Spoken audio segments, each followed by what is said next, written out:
Senador Roy Barrera, muy buenos días. Muy buenos días a todo el equipo, Freddy, Fabio, Valdemar, a todos sus oyentes. También en nuestra mesa de trabajo el analista político Roberto Ortiz. Senador, usted ha estado en esto de los diálogos de paz. Hay noticias que hoy llegan los voceros de La Habana, el secretariado con Timochenko a la ciudad de Bogotá, que probablemente mañana se firme este acuerdo. Se habla de que será en la Quinta de San Pedro Alejandrino en Santa Marta. Otros medios dicen que será en la ciudad de Bogotá. ¿Cuál es la verdad de todo esto?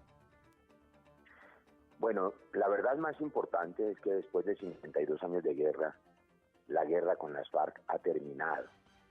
A veces, por cuenta de toda esta bruma que generó el no y estos 40 largos días de incertidumbre, se pierde de vista esa verdad histórica. La guerra con las FARC ha terminado. Y este nuevo acuerdo es el instrumento para que ellos puedan caminar hacia las zonas de concentración y dejar las armas para siempre. Deberá firmarse esta semana y el gobierno y las FARC, tal y como está en el acuerdo, deben definir el mecanismo de refrendación, si así lo quiere el presidente. Recordemos que ningún presidente de Colombia ha refrendado nunca los acuerdos de paz. El presidente Uribe hizo acuerdos con los paramilitares, acuerdos de paz, y nunca le preguntó a nadie. No hubo referendos ni plebiscitos. Ha sido el presidente Santos el que ha insistido en que haya refrendación. Y entonces alguna habrá. Si la gente quiere plebiscito, pues vamos al plebiscito. Yo quiero agradecer mucho a los pastores cristianos, a los obispos católicos, a las familias colombianas que han visto que después del esfuerzo que se hizo en La Habana, el nuevo acuerdo despeja las dudas e inquietudes que tenían sobre la llamada ideología de género, sobre la familia, la libertad religiosa, la propiedad privada, la seguridad jurídica de los terceros de buena fe, y es un mejor acuerdo. Con esos apoyos, más el apoyo de 6,5 millones de colombianos, que no nos podemos olvidar, nos acompañaron con el sí. La inmensa mayoría, por ejemplo, de los vallecaucanos, nos acompañó con el sí, nos sigue acompañando. Y seguramente, tomada esa decisión, si la refrendación es en plebiscito o es en el Congreso, podrá avanzarse hacia la dejación de las armas definitivas. Senador, usted que es integrante del Congreso de la República, la vía más rápida sería a través de la refrendación del Congreso de la República, pero allí surge un interrogante. ¿Se haría artículo por artículo de ese acuerdo para que se convierta en ley o se refrenda total y de una sola vez ese acuerdo? No, hay que diferenciar entre la refrendación y la implementación legislativa. Entonces, la refrendación es simplemente un acto político. Alguien refrenda, como hace un notario en una notaría, que lo que las partes acordaron es fidedigno. Entonces, la refrendación o la hacen los colombianos en las urnas, en otro plebiscito, o la hace una corporación de origen popular, inclusive las asambleas, los consejos o el Congreso, que sirve, digamos, de testigo a ese acuerdo de paz entre las partes. Así se hizo, por ejemplo, cuando se puso término a la Guerra de los 1000 días, con los que se llamaron los tratados de Chinacota, de Neerlandia y de Wisconsin. Y entonces se firmó ese acuerdo de paz y se notificó al Congreso y allí se refrendó. Ese es el camino más rápido, como usted dice, claro, porque eso se hace en un trámite sencillo en las plenarias. Otra cosa es que implementar el acuerdo implica, por ejemplo, crear el Tribunal de Justicia Transicional, modificar el sistema electoral para limpiar de corrupción y de fraude electoral el sistema, implica una serie de medidas para facilitar la formalización de la tierra de los pequeños campesinos, es decir, hacer las reformas que se derivan de la firma de la paz. Eso sí se hace, como usted bien dice, por leyes, ley por ley, acto legislativo por acto legislativo. O sea, una vez refrendado el acuerdo en el Congreso, ¿se activa entonces el famoso fast track o vía rápida en el Congreso? Así es. Así es, para que cada una de las leyes necesarias para hacer las reformas, por ejemplo, el Estatuto de la Oposición, que es tan necesario. Partido Liberal, donde militó mucho tiempo el doctor Roberto Ortiz, pasó por el desierto de la oposición durante los 8 años de uribismo, sin un estatuto que le protegiera. Hoy, el propio Centro Democrático y el Polo Democrático que hacen oposición no tienen un estatuto de oposición que les garantice, digamos, ciertos derechos. Queda eso al libre albedrío del gobernante. Hay que hacer el estatuto de la oposición y eso requiere pues una reforma que hay que pasarla por el Congreso. Senador Roy Barreras, buenos días. Le saluda Roberto Ortiz. Buenos días, Roberto. Bien, senador. Bueno, yo soy militante del Partido Liberal, no militó, soy todavía militante del Partido Liberal y estoy aquí frente al cañón, bueno. Entonces sigo siendo liberal. Me habían informado mal, me decían que estaba ya por los pastos del vicepresidente Vargas Lleras. No, usted me puede invitar, senador, a cualquier acto y gustosamente también lo acompañaré. No se preocupe que he aprendido porque de grandes hombres se aprende. Entonces, hombres con tanta experiencia, como el caso suyo, en el caso de Roy Barreras, en el caso Angelino, que me invitaban permanentemente, yo asistía. Entonces, tranquilidad total. Mire, una pregunta. ¿Qué hacer para que no se siga asesinando líderes sociales como se viene dando en el Caquetá? Porque esto es un mal mensaje, senador. Yo creo que tenemos que llamar a la tolerancia y que realmente entendamos que esto es un proceso de paz que nos va a llevar verdaderamente a buscar una paz. Pero si se comienza a asesinar líderes sociales y como lo denuncia la izquierda, en este caso Marcha Patriótica, yo creo que es un llamado de alerta para que las autoridades estén pendientes. Gracias por esa reflexión, Roberto. Tenemos una gran preocupación, no solamente en el Caquetá, en el sur de Bolívar, en Tumaco, y creo que ese llamado a la tolerancia y al respeto por la vida es indispensable. No solamente los buenos demócratas, como usted, sino en general cualquier buen ser humano tiene que apostarle a la protección de la vida en unas sociedades que son cada vez más intolerantes, más agresivas. Y fíjese lo que pasa, por ejemplo, hace unas horas en Bucaramanga, unos líderes deportivos, unas barras bravas de ese equipo, se bajan de un bus y le disparan a unos hinchas del América que estaban pacíficamente viendo su partido por televisión. Esa agresividad de la sociedad es supremamente peligrosa porque hace que cualquier familia colombiana esté en riesgo. De manera que todos los llamados a la tolerancia, a la paz, a desarmar no solamente los espíritus, sino físicamente a los hombres, a abandonar las armas, son el camino correcto. Por eso nosotros insistimos con tanta pasión en defender este proceso de paz, que no es el último, que es el paso en la dirección correcta para intentar resolver luego el tema del ELN, para intentar resolver el tema de la inseguridad ciudadana. Ustedes comentaban ahora los hechos terribles de feminicidio y de maltrato contra la mujer. Yo creo que hay que ocuparse de sanar esta sociedad de tanto odio. Las redes sociales, por ejemplo, hay que hacer un esfuerzo de pedagogía allí. Pero empecemos por parar esta guerra para poder dedicarnos a la pedagogía. Yo creo que esta semana va a ser, después de 52 años, la última semana del conflicto con las FARC, porque la guerra con las FARC ha terminado. Senador Roy Barreras, su gran amigo, el expresidente de Colombia, Álvaro Uribe, propuso un acuerdo de unidad nacional para esto del proceso de paz con las FARC. También dijo el senador del departamento del Cauca, Luis Fernando Velasco, que estaba de acuerdo con una unidad nacional. Todos estamos de acuerdo en hacer un gran acuerdo nacional. Yo esperaría que el Centro Democrático y sus voceros políticos, que son al tiempo de voceros del no, candidatos presidenciales todos, pues separen el bien supremo de la paz de las ambiciones políticas del 2018 y sean capaces de acompañarnos en este acuerdo nacional que estamos haciendo en favor de la paz, en este nuevo acuerdo, que es un acuerdo mejorado. Ojalá no se dejen llevar por esas ambiciones del 2018 y terminen diciendo que ni el acuerdo anterior les gustó, ni el nuevo acuerdo tampoco, ni ningún acuerdo, porque eso sería negarle a Colombia la oportunidad de la paz y no lo vamos a permitir. Para ser franco, hay 50 millones de colombianos que merecen la paz, hay 6,5 millones que votaron por el sí y los otros 6,5 millones que votaron por el no, la inmensa mayoría tenían dudas razonables, pero también querían la paz y para ellos también hay que firmar este nuevo acuerdo de paz.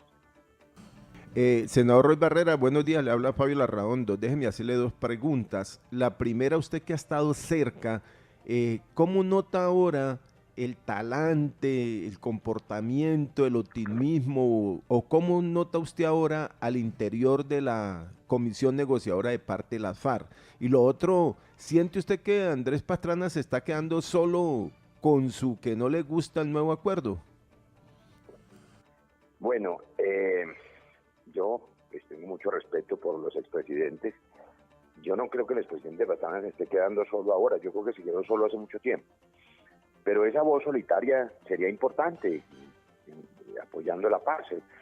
Recordemos que él metió a Colombia en el Caguán y nos metió a todos en eso, que salió muy mal, pero de buena fe, quería la paz. Entonces, si algo no se entiende, y ningún ciudadano entiende, es cómo Pastrana, que se metió en el tema del Caguán, se opone ahora a esta paz, porque no la está haciendo él. Eso sí no tiene sentido. Sobre la actitud de la comisión negociadora de las FARC, mire, los colombianos vimos durante medio siglo a los dirigentes y comandantes de las FARC relacionados con los peores crímenes, las masacres, los secuestros, las muertes de policías, los cadáveres tirados en las calles, y eso, gracias a Dios, no volvió a ocurrir desde el cese unilateral de las FARC, que han cumplido, eso hay que reconocerlo, y se han mantenido a pesar de la incertidumbre en el compromiso con la paz. Recordemos que se quedaron a mitad de camino, es decir, les dijimos, salgan de la selva y vayan a las zonas de concentración a dejar las armas, y cuando iban a mitad de camino sorprendió el no, y se quedaron allí sin saber si para atrás y para adelante, lo que es un riesgo enorme. Son 7.000 hombres con fusiles que están esperando que se les resuelva su situación, si hay paz o si no hay paz. Por eso hay que decidirlo esta semana, firmarlo y refrendarlo. Senador, apartémonos un minutico de el proceso paz. Hay un oyente que nos ha pedido que le preguntemos en qué quedó aquello de la promesa de bajar lo de la pensión de los jubilados, bajar los aportes a la seguridad social, salud, básicamente los pensionados, del 12 al 4%. Le agradezco mucho esa pregunta porque ese sí es un proyecto de ley, el único que tiene que ver con los pensionados que está en trámite. En la Cámara, el proyecto que, como usted bien informa, debe bajar de 12 a 4 el aporte de los pensionados. No hay ningún otro proyecto porque a la gente le siguen mintiendo, la siguen engañando, abusando de los pensionados, de los retirados de la policía, por ejemplo. Cada vez que hay elecciones, ocurrió en el 2014 y volvió a ocurrir en el plebiscito, falsearon una mentirosa ley inexistente que decía que le iban a quitar las pensiones a los militares retirados. Después dijeron que a todos los colombianos le iban a quitar un 7% de la pensión, o después que un 17% para dárselo a los guerrilleros. Todo eso era mentira, para sembrar miedo en los pensionados. Por supuesto, esa ley no existe, pero intentaron pues con eso manipular el derecho sagrado de los pensionados. La única ley que está en trámite es esa que usted menciona, la que baja del 12 al 4 los aportes de los pensionados de Colombia, asunto que es absolutamente justo. Estamos en mora de que eso haga trámite. Y de otra parte, ¿qué opinión le merece a usted las declaraciones del señor Quintana, director de esa Dirección de Inteligencia Judicial, que es adscrita a la presidencia, la infiltración a la campaña de Óscar Iván Zuluaga? Lo que usted y yo vimos, y todos los colombianos, es en su momento al doctor Óscar Iván Zuluaga sentado en una sala de trabajo viendo unos videos de información confidencial que tenía que ver con el proceso de paz, en una manipulación de información reservada que ponía en riesgo el proceso. Eso es lo que es un hecho, pero además probado por el propio Julián Quintana, que fue el jefe investigador, y que eso terminó con 7 condenas y con confesiones. Es decir, ahí hubo claramente un uso de información reservada por parte de esa campaña. Ahora nos están contando que esos delitos se cometieron y que los cogieron en flagrancia porque supuestamente otros espías filmaron eso. Es un poco como si a alguien lo cogen robando un banco y entonces le echa la culpa a las cámaras de seguridad que lo filmaron porque lo cogieron en flagrancia. Me imagino que tendrán que investigar a fondo por qué filmaron a la campaña de Zuluaga cuando se estaban cometiendo esos delitos, pero pues está claro, que hubo condenas y que hubo una utilización de información reservada, robada a la inteligencia para el beneficio de esa campaña. Ya había ocurrido un episodio parecido con los mismos hackers cuando infiltraron la campaña de Francisco Santos, que estaba compitiendo con el propio Oscar Iván Zuluaga, y acabaron con Santos y terminó de candidato Zuluaga.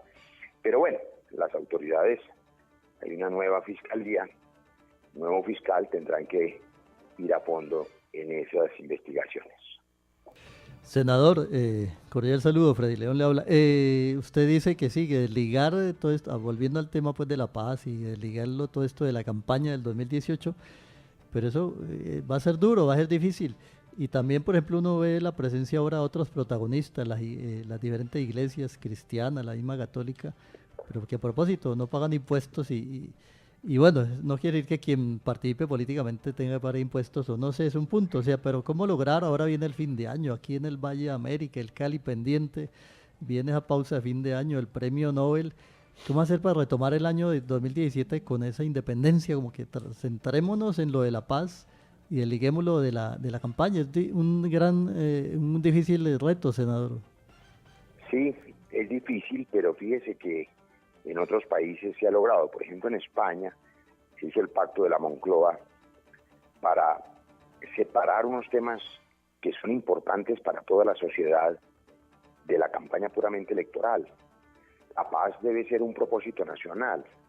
No debería nadie oponerse a la paz y echarla a perder para poder ganar unas elecciones con el discurso del miedo o de la guerra. Ojalá logre superarse ese episodio electoral y la gente tenga la grandeza de saber que lo que haga en estas materias de paz salva vidas o las echa a perder. Es de ese tamaño, si la paz avanza, se salvan vidas de policías, de soldados que están vivos hoy, por supuesto, pero que si la guerra volviera a encenderse, pues morirían, porque es que ha habido 250.000 muertos que son de verdad. Lo demás son discursos y es retórica y es estrategia política perversa, pero los seres humanos que mueren son los hijos de las mujeres humildes de Colombia y los campesinos desplazados, y hay que salvar esas vidas. Pero yo creo que la paz ya nada la detiene, ha tenido todos los apoyos en el mundo, sigue teniéndolos, los tuvo en Lima, del grupo de países del Pacífico por unanimidad, Rusia incluida, lo volvió a tener de todos los países de la OEA, lo ha tenido del secretario de Estado John Kerry, lo tiene inclusive de dirigentes republicanos de los Estados Unidos, de manera que Colombia merece cerrar ese capítulo, ya está bien. Hay que dedicarse además a poder resolver los demás problemas de Colombia, como los que decíamos ahora, el feminicidio, la agresión contra la mujer, la violencia intrafamiliar, la violencia contra los niños, que tristemente ocurren dentro de los hogares. Hay que ocuparse de muchos otros temas que mejoren la familia colombiana y no seguir empantanados en esta discusión absurda de que hubo 2 o 3 que no les gusta ningún acuerdo de paz, ¿no? Hay que echar para adelante. Senador Edgar Anturduaga, un periodista reconocido de Colombia, que además fue congresista, acaba de trenar diciendo que Timochenko no vendría o las FARC no vendrían por el asesinato de líder en el Caguán. Pues esas son especulaciones. Lo que es cierto es el doloroso episodio de la muerte de ciudadanos colombianos, cualquiera que sea su origen ideológico. Están muriendo policías también por cuenta de los francotiradores del ELN, han muerto por cuenta de los bandidos del llamado Clan del Golfo, están muriendo ciudadanos vallecaucanos en algunos municipios del norte en cruces de cuentas entre bandas de narcotráfico. Esa es una realidad muy dolorosa. Cali empieza a sentir con miedo y con zozobra de nuevo una oleada de narcotráfico muy presente. A todos esos sectores delincuenciales les conviene que haya confusión y que haya guerra. Les conviene distraer los recursos del Estado en esa guerra inútil con las FARC, porque saben que si hacemos la paz con las FARC, habrá más recursos y más inteligencia para poder ir contra las bandas delincuenciales que también están cegando vidas humanas. De manera que yo confío en que así no sea. Yo creo que parar la guerra, lo tiene muy claro la cúpula de las FARC, implica firmar este acuerdo y estoy seguro que se firmará esta semana. Senador, muchas gracias. Roy Barrera, muchas gracias. Feliz día. Muchas gracias a ustedes. Feliz día para todos. Gracias. Muy amable, el senador de la República, Roy Barreras.